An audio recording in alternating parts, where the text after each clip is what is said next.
হাসির রাজা, জ্ঞানের রাজা, রসিক রাজা।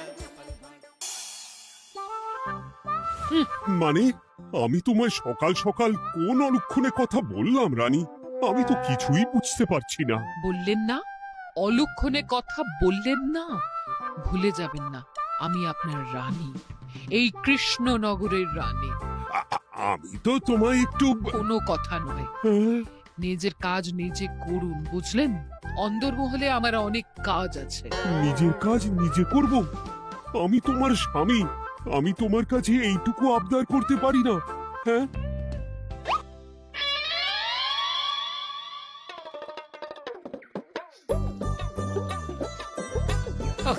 আজ গিন্নির সাথে বচসা করতে গিয়ে দেরি হয়ে গেল। মহারাজ আবার আমার দেরি দেখে রেগে না যান।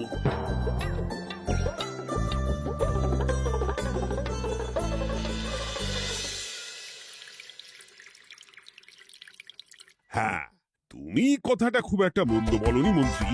এতে রাজ্যবাসীরও উপকার হবে আর রাজকোষেরও খুব একটা চাপ পড়বে না। তাহলে মহারাজ সব ঘরে ঘরে এই বার্তা পৌঁছে দিই। কি এত বড় সাহস তোমার? আমার মুখে মুখে কথা বলছো?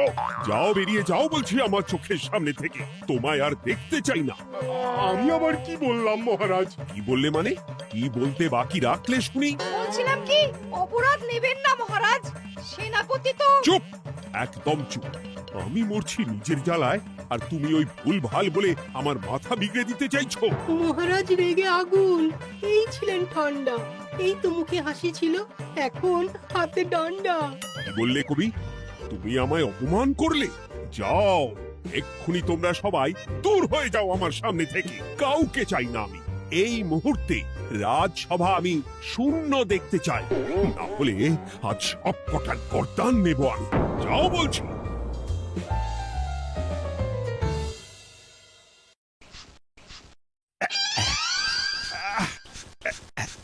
আহা, একটু শান্তি হলো। ভেবেছিলাম রাজসভায় করব তাই রে নাই রে, রাজা দিলেন ঘাড় ধাক্কা, এখন সবাই বাইরে। সে তো তোমার জন্য, তুমি তো বেমক্কা একটা এমন কবিতা বললে। আহ, কেন এইভাবে চড়ছেন মন্ত্রী মশাই? দোষ তো আপনারও। আপনি তো কি একটা বলে রাজা মশাইয়ের মাথা গরম করে দিলেন। আমি আবার কি বলেছি? আরে মহারাজ তো সেনাপতির ওপর রেগে গেলেন। আরে বাবা, আমি আবার কি করলাম? পণ্ডিত মশাই কি সব বলে দিলেন, তখনই তো মহারাজ। এই আমার নামে একটা অসাধু বাক্য বললেই আমি কিন্তু। এ কি কাণ্ড! কৃষ্ণনগর রাজসভার সভারত্নরা বাইরে বের হয়ে কি মহা হট্টগোল শুরু করলেন। মহারাজ সবাইকে একসাথে ঘাড় ধাক্কা দিয়েছে। ওরে বাবা, এতগুলো ঘাড়ে রাজামশাই একসাথে ধাক্কা দিলেন কিভাবে? আচ্ছা, দোষটা কে করলো? দোষ করেছে ও, দোষ করেছে ও। দোষ করেছে ও। দোষ করেছে ও। এবারেও কেউ একমত হতে পারলেন না কে দোষ করেছে। হ্যাঁ, আচ্ছা বেশ, কি হয়েছে কেউ একটা খুলে বলুন দেখি। আমি বলছি, মহারাজ বেশ খোশ মেজাজি ছিলেন, কিন্তু হঠাৎ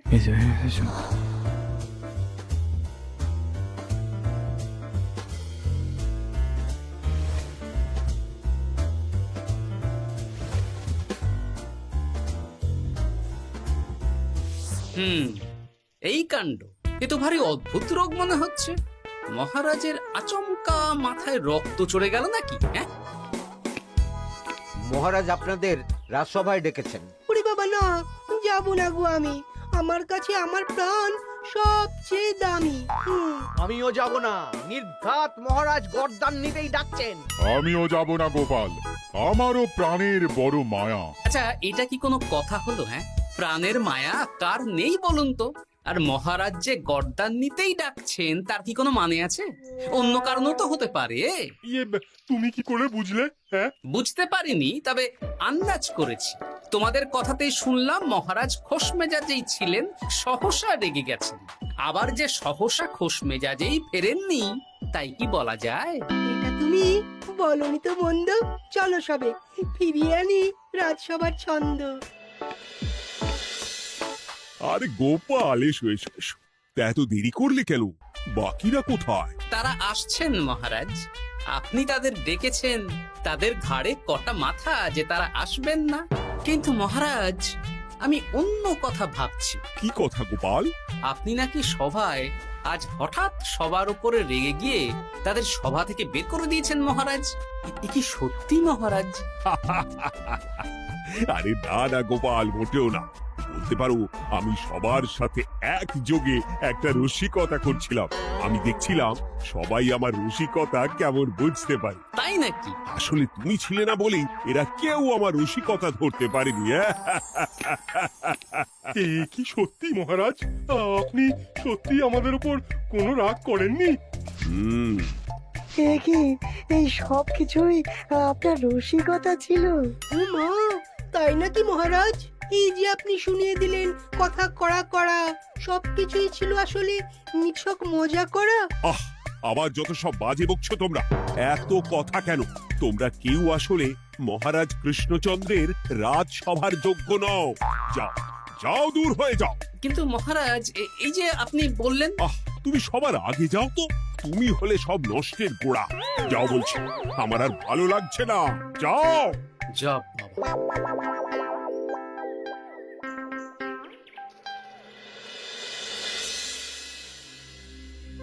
কি বুঝছেন?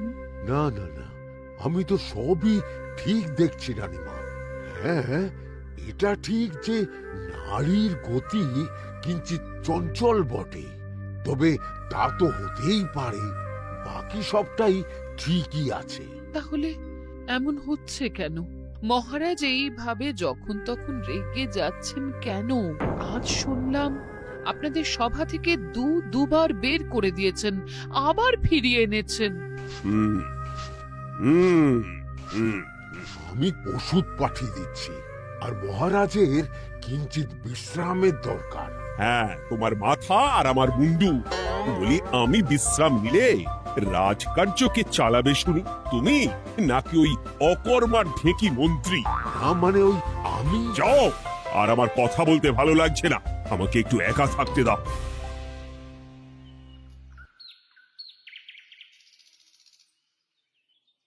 ব্যাপারটা কি বুঝলে গোপাল? রাজবৈদ্য তো মহারাজকে দেখতে রাজবাড়িতে গেছেন। কি মনে হয়? গতকালও আমি যখন বাগানে গেলাম,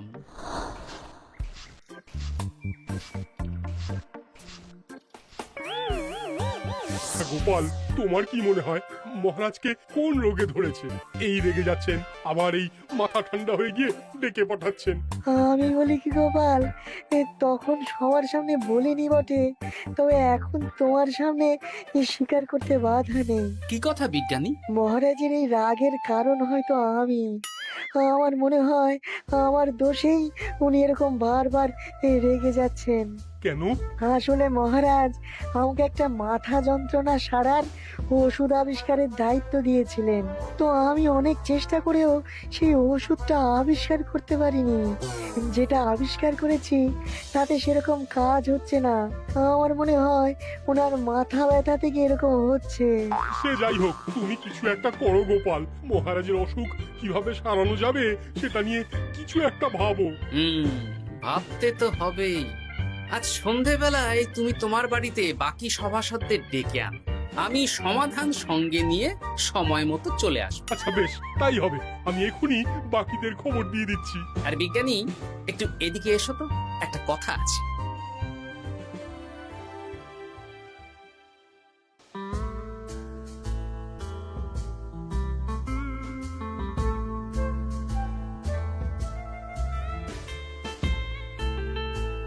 গো, বলি এইভাবে ঘুরলে কি মহারাজের ব্যামো সেরে যাবে? তা সারবে না।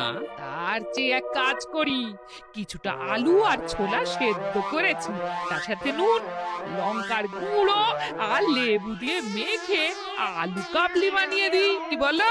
হ্যাঁ, দাও দাও দাও, মন্দ হয় না। মহারাজের মন উচ্চাটন। তার কি কারণ? মাঝে মাঝে আসছেন আর মহারাজ রেগে আগুন হয়ে যাচ্ছেন, আবার যেই সে ব্যামো ঠিক হয়ে যাচ্ছে মহারাজ সেই আগের মতন। তার উপর আবার সভাসদেরা মনে করছে তাদেরও কোনো দোষ আছে। তাহলে দুয়ে দুয়ে চার করতে হবে, কিন্তু কিভাবে কিভাবে কিভাবে? এই নাও আলু কাবলি খেয়ে পেট ঠান্ডা করে নাও দেখি। হ্যাঁ, বেশ কিছুদিন আগে বিজ্ঞানী লেবুর রসের জাদুর কথাই তো বলছিল। আচ্ছা গিন্নি, তুমি তোমার বিয়ের সময় তোমার বাবার মুদির দোকানের একটা কাঠের ছোট বাক্স পেয়েছিলে না, যাতে শ্বশুর মশাই মোহর রাখতেন? উমা, সে বাক্স তো ঝুলকালি মেখে আছে গো, তা দিয়ে তোমার কি হবে? ঝুলকালি লেগেছে? বাবা বাবা বাবা, তাতে তো আমার কাজ আরো ভালো হবে। যাও যাও যাও, নিয়ে এসো দেখি। আমি ততক্ষণে বেশ খানিকটা অদৃশ্য কালি বানিয়ে ফেলি। না না, আমি তো বলছি মহারাজের কোনো রোগ নেই, সামান্য উদ্বেগ ছাড়া আর কোনো সমস্যাই নেই মহারাজের। তাহলে মহারাজ আমাদের এই তুর্কি নাচন কেন নাচাচ্ছেন শুনি, মস্করা করে? তাই তো উত্তর জানা চাই তো। আর এই যে এত জরুরি তলব পাঠিয়ে গোপাল আমাদের ডেকে পাঠালো, তার তো টিকিরও দেখা নেই। গোপাল কি করবে শুনি? যে রোগ আদপেই নেই সেই রোগ কিনা ওই গোপাল ছাড়াবে? আমার তো বিশ্বাসই হয় না। বিশ্বাসে মিলায় বস্তু, তর্কে বহু দূর, তাই না মন্ত্রী মশাই?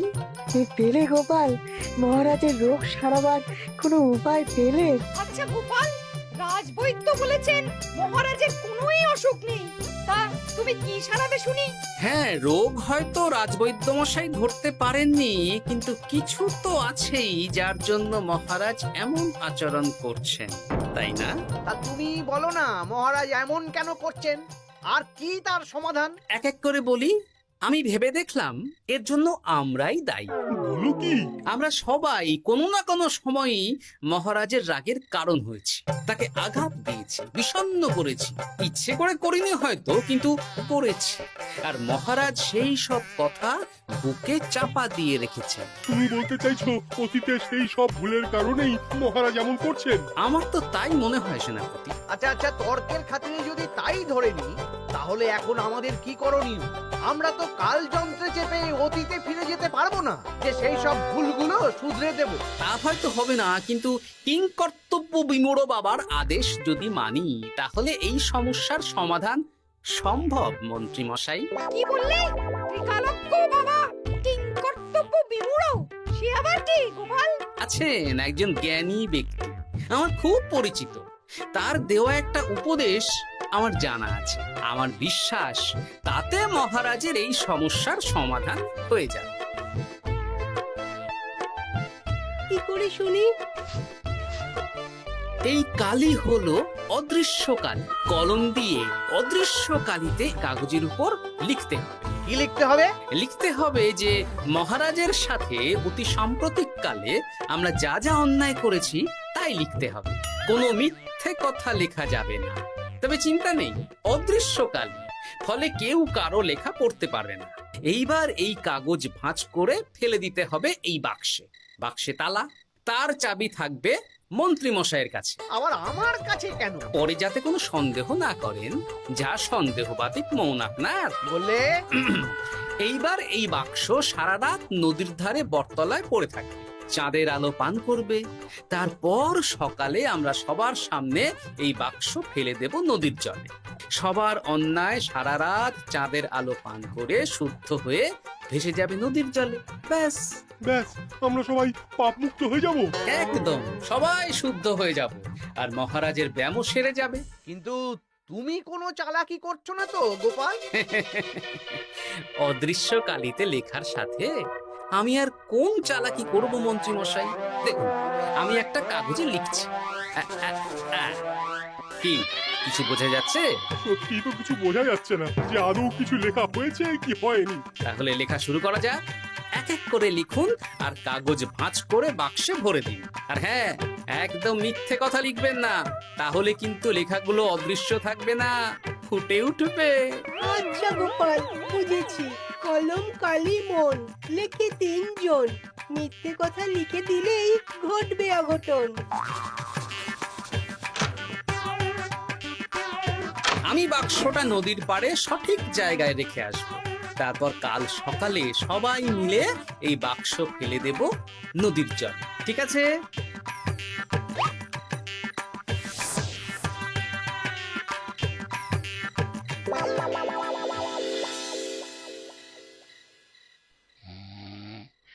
কথায় আছে, মনে যা আসে বলে যাও, ভুলেও লিখো না, তাহলেই বিপদে পড়বে।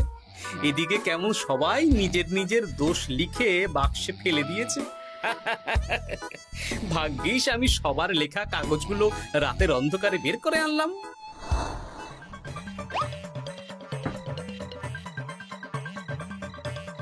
এইবার এই কাগজগুলো ঢুকিয়ে দিলেই কেল্লা ফতে। এখন সবার পাপের স্বীকারোক্তি আমার হাতের মুঠোয়।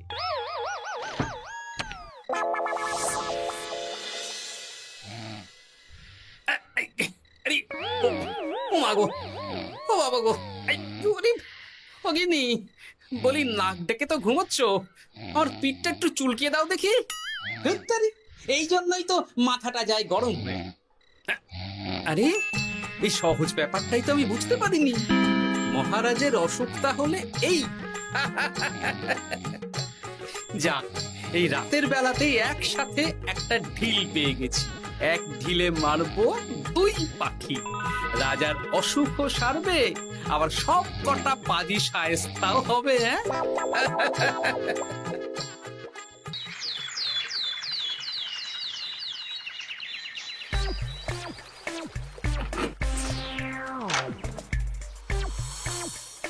কি, এইবার শান্তি হয়েছে তো মন্ত্রী মশাই? যেমন অদৃশ্য লেখা ছিল সেরকমই আছে তো? কিন্তু এতে কি মহারাজের রোগ সেরে যাবে? যাবে না মানে? মনে করুন সেরে গেছে।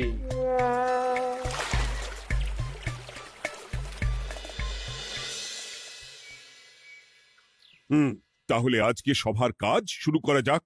ক্ষমা করবেন মহারাজ, সবার কাজ শুরু করার আগে একটা দরকারি কাজ আগে করা দরকার।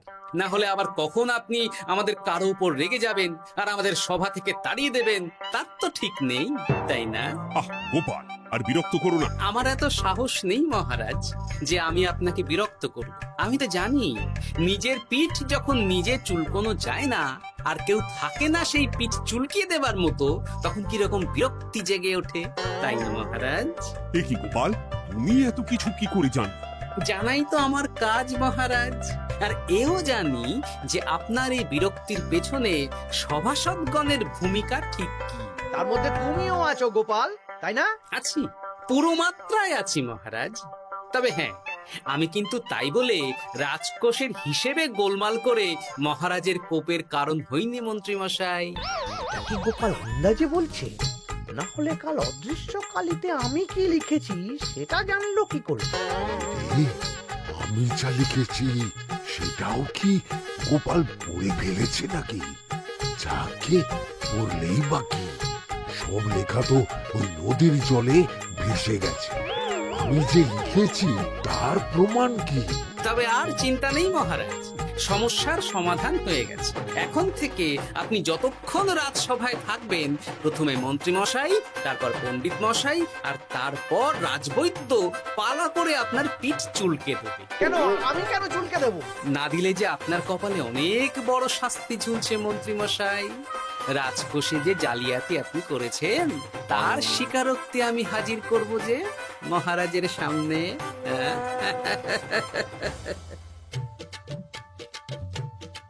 এই নিন মহারাজ, মন্ত্রী মশাইয়ের পাপের স্বীকারোক্তি। আপনি আগে মন্ত্রী মশাইয়ের লেখাটা পড়ুন, তারপর একে একে সকলের স্বীকারোক্তি দিচ্ছি। এ কি মন্ত্রী, তুমি রাজকোষ থেকে 500 মোহর চুরি করেছো, আর তার বদলে সেই হিসেব তুমি পুকুর পাড় বাঁধানোর খরচ হিসেবে দেখিয়েছো। এই সেরেছে, এটা ফুটে উঠলো কি করে? সে অনেক কাণ্ড মন্ত্রী মশাই, বাকিদের সবারটাই আছে, এত জেনে কাজ কি? না না, জানতে তো হবেই। তাহলে শুনুন, এই অদৃশ্য কালি আসলে লেবুর রস। গতকাল রাতে আমি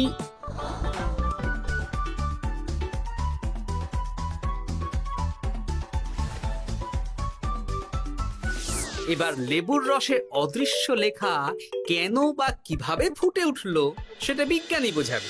লেবুর রসে লেখা আগুনের তাপে ধরলে ফুটে ওঠে, কারণ লেবুর রসে থাকা অম্ল কাগজের সাথে থাকা শ্বেতসারের সাথে বিক্রিয়া করে এবং তাপ পেলে সেই বিক্রিয়া দ্রুত হয়ে কাগজের শ্বেতসার রাসায়নিকভাবে পরিবর্তিত হয়ে গাঢ় রং ধারণ করে। অনেক দিন আগে বিজ্ঞানীর কাছে ব্যাপারটা জেনেছিলাম, আজ কাজে করে দেখালাম। এবার মন্ত্রী মশাই দেখুন, মহারাজের সেবা করা ভালো না তার বদলে চাবুক খাওয়া ভালো।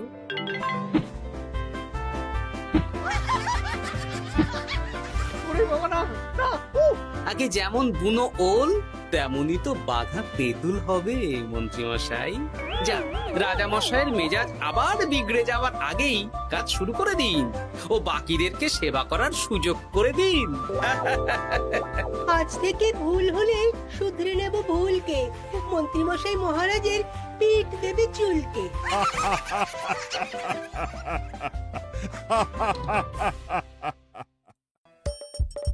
হাসির রাজা জ্ঞানের রাজা রসিক রাজা